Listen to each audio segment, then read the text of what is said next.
নমস্কার বন্ধুরা।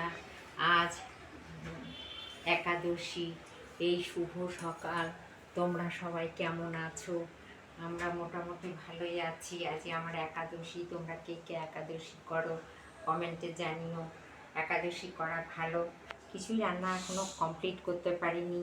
এই যে তেঁতুর ডাল করেছি, বৌমার জন্যে হবে এটা, মেয়ের জন্য একটু মুসুরির ডাল করেছি। আর এই যে সব সবজি কিনে রেখেছি, পরে শনিবার যেহেতু নিরামিষ হবে, পরে রান্না করব। আর এই যে ভাত হবে, হ্যাঁ ভাত হবে। এই তো আজকের রান্না মোটামুটি। আর এই যে ভাজা করব, সব ভাজা কাটা আছে। একটু আলুর তরকারি করেছি, মুড়ি দিয়ে খাবে বৌমা। এই আজকে আপাতত করেছি। এখন আমি পড়াচ্ছি। কেমন আমার জানিও, কেমন হচ্ছে আমার ভিডিওগুলো তোমরা কমেন্টে জানিও, লিখো, আমার পাশে থেকো। ফেসবুকের অ্যাকাউন্টটাকে বাড়িও। তোমরা সুস্থ থেকো, ভালো থেকো। আজকে এই পর্যন্তই রাখছি।